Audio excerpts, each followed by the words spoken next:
Hi again, YouTubers. Welcome to my page. Today is May 20th, 2020.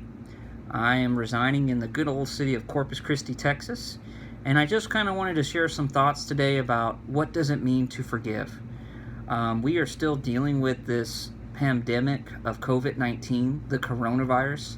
This virus is hard to deal with, and it's sometimes hard to deal with the people around us because we are all dealing with stress in different ways. But, forgiving, it's a whole different battle. It's a whole different mindset.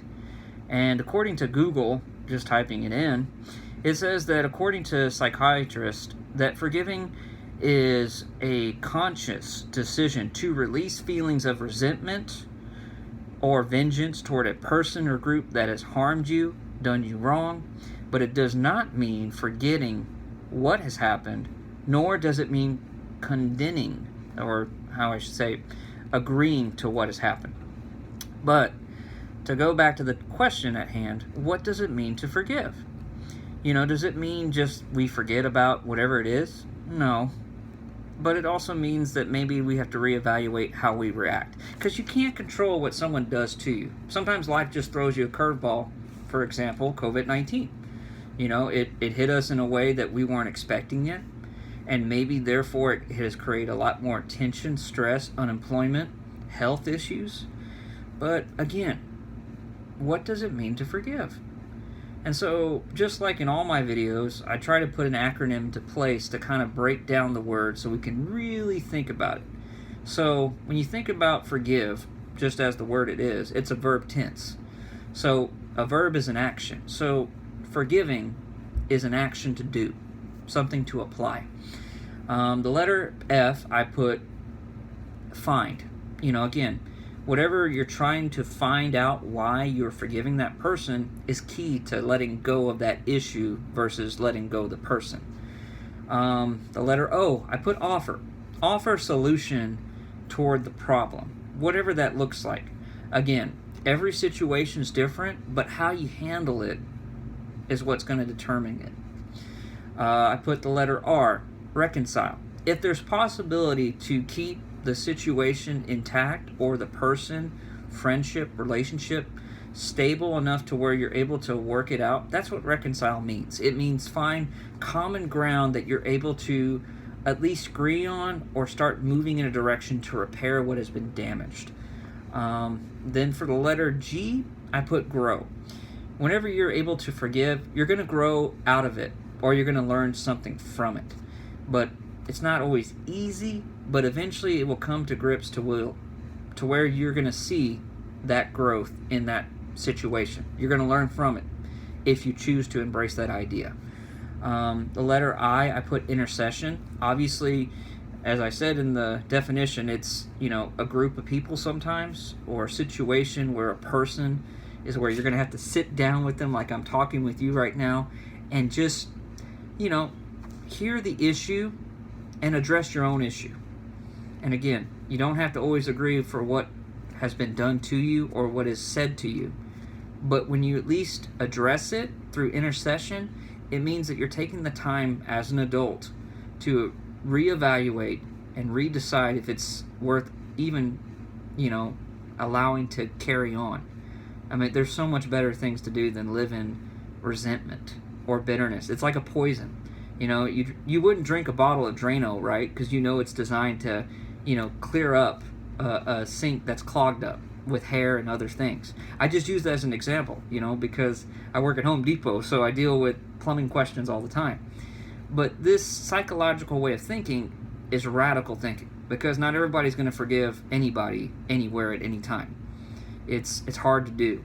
But again, if you hold on to resentment, you're going to have a hard time letting go and going forward.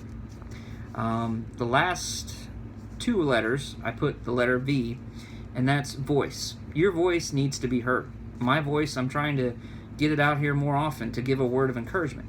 But when you're voicing the issue, attack the issue, not the person.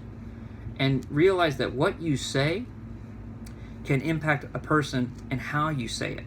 Your tone, your direct notion. Eye contact is key. But again, when we're in a heated battle or a heated moment, you could easily slip up and say something that you can't make up, because people are not going to forget your words. They're going to hold it on if they're immature about it, or maybe they're going to use it against you as ammunition to continue adding fuel to that battle in the conversation you're in with them over the issue you're trying to forgive or forget. The last letter I put, encourage. Again, this whole reason why I do these videos is to encourage, because nobody likes to have things done to them. Nobody does. But life allows for it to happen. People make mistakes. We're all imperfect. If you know a perfect person, send them my way, because, shoot, I'm always trying to grow and learn. But, as I mentioned, encourage. Encourage whatever it is that's good in the situation. Even if it seems like it's hopeless, find something, be a little bit optimistic, if possible. But don't forget what has been done, but don't let it continue on if possible. Don't let the situation be a repeated pattern due to someone else's wrong thinking of the situation. Usually most mishaps are just because of something very small and minute.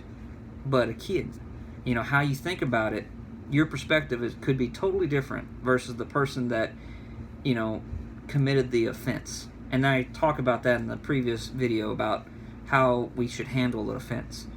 But, again, forgiving, it's something that we all have to develop. It's not a skill that is easily managed unless you take time to work on it, just like working out. You don't have a six-pack, you don't have a work of art in your body form unless you're willing to discipline, eat right, and take the proper steps in growing. So just like forgiving is a art that it takes time to develop, it's one of those things that we all have to find our source of truth in how we handle it. So just like in other videos, I always try to quote just a few scriptures, not a whole lot, just to make it easier to digest this. So today I'm going to read from Daniel 9:9, which is in the Old Testament, and it says this. It says, "But the Lord our God is merciful and forgiving, even though we have rebelled against him."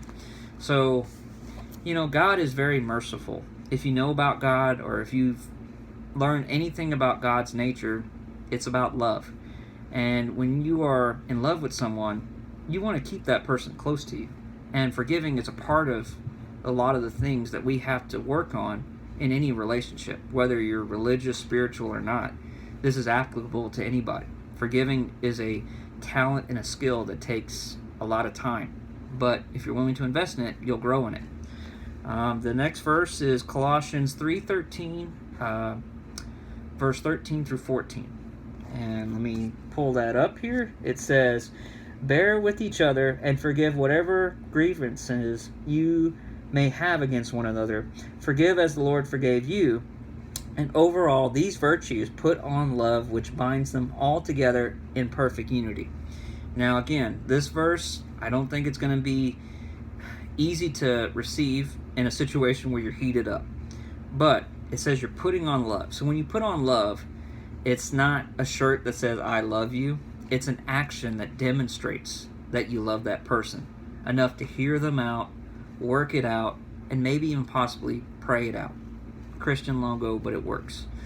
The last verse is Ephesians 4:32, and it says, "Be kind to one another and tender-hearted, forgiving one another, even as God in Christ forgave you." So obviously, Jesus died on a cross. He took on the sins of the world. He took on pain in more ways than any person alive today could ever compare to. But just as sin is a whole another topic for another day, forgiveness is not easy. It's a ongoing process. But if we can learn to forgive others, maybe we can also learn to forgive ourselves when we make mistakes. Nobody wants to have someone behind them all the time telling them everything they're doing wrong. But how else are you going to learn how to grow and carry yourself on unless you're willing to say, "Look, I made a mistake, but if I can learn from it in some way or fashion, then that's worth the lesson." It's worth the pain and trial to go through something if you change yourself out of it by thinking different about it. So, guys, I hope this video has encouraged you. Forgive me if it hasn't. Every day I have to work on forgiving myself in some way, because we all want things to do, we all have things to do, and we all want to see things go a certain way. But we have to be real about things. We have to be practical and realistic too. So, learn to forgive. Don't forget whatever it is that has hurt you, but let it be used to motivate you. Forgive those who aren't perfect either. Forgive those who maybe don't necessarily always deserve it, but find a way to have compassion, because this world so needs it right now. We need to be the kind of people that are out there looking for hope when this COVID-19 has destroyed a lot of hope in a lot of different people. But anyways, guys, have a great week, and I hope to hear from you in the comments below. God bless.